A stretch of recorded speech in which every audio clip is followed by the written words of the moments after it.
right, so let's get started with Chapter 4, Performances. So, you're not born naked, or you're born naked and the rest is drag. Already messing up on this video. This is a quote from RuPaul, so just think about that for a second. You're born naked and the rest is drag. You might think, yeah, but I'm cisgendered and have always followed the correct form.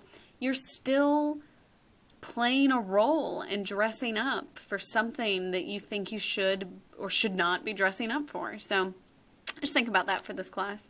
So, performances of gender. I've mentioned these two before. This is JVN, Jonathan Van Ness, and Billy Porter, both queer icons in Hollywood.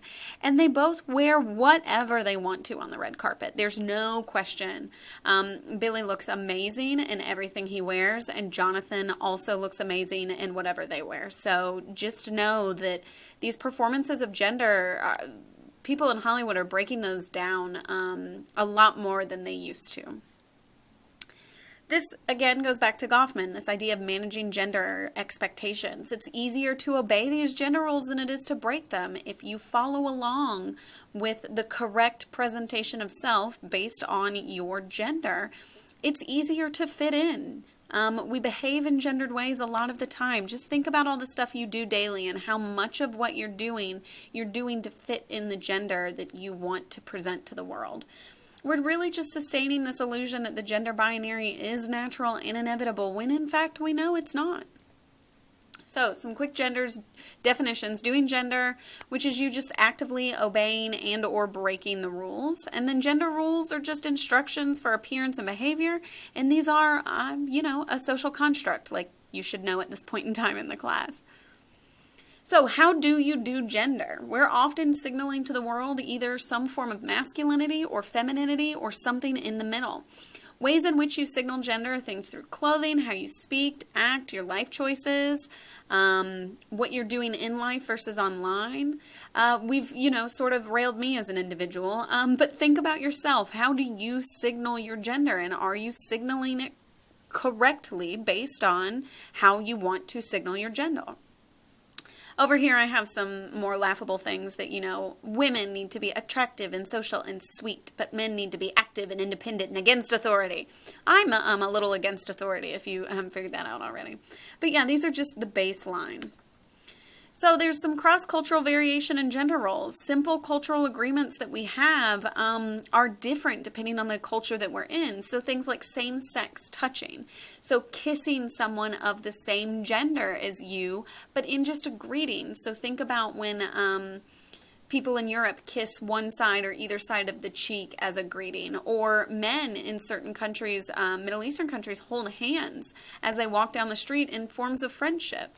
Are you hugging, right? Think of these things and whether or not your culture has deemed that inappropriate if you're doing it with someone of the same gender. And then think about age as well. At what point in time was it awkward for you to hug your friends of the same gender, particularly if you are male? Dress, right? So kilts are skirts for men in Scotland and Ireland, and the thub is a dress Arab men wear. And in Western culture, that does not fit, right?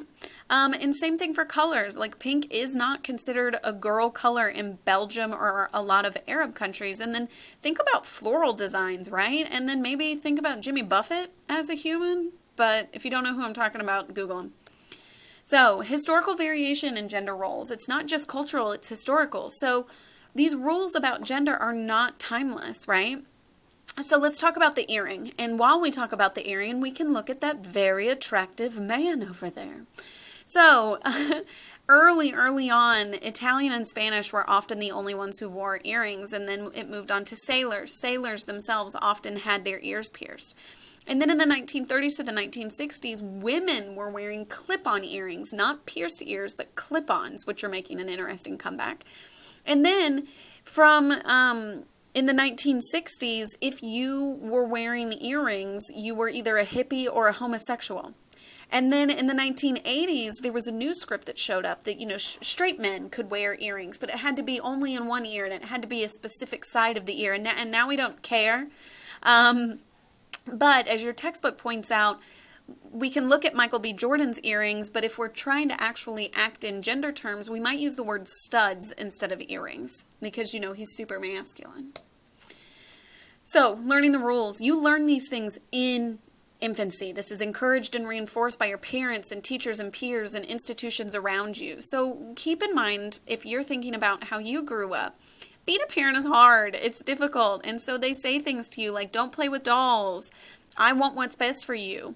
What's happening is they've experienced rejection in some way, shape, or form, and they don't want you to experience rejection. And so they know the best way for you to not experience this terrible thing is to just fit in, right? So, but just know that by the age of 5, kids have figured out the binary because of how they're being socialized.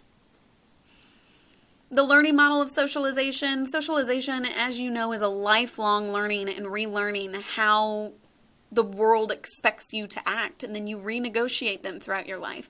You do not become socialized. You are constantly being socialized. We are cultural experts who consciously and strategically adapt, right? So in each individual moment that you have with someone, you're managing the conflict around how you're supposed to be presenting your gender. When I do big presentations in front of the school, do you think I up my femininity? Yeah, because I want them to listen, I guess. I know how to play the games. So why do we follow these rules? One of the reasons we follow these rules is through habit, right? It's just a part of our culture. We're used to it. We do it without thinking, right? You've been taking care of yourself since you were a smaller child. And so you just follow those rules that are easy for you, okay? So that's the simple and easiest one. We also follow the rules for pleasure. It can be rewarding to follow. If you enact masculinity at a sports bar or femininity by dressing up for a night, it might be fun. That might be something you enjoy doing. You can also enjoy being a little more defiant, as we get from this quote, who's a butch lesbian woman. I realized almost immediately that I was feeling far more comfortable and confident, and that I liked the way that I looked in the mirror for the first time in my life.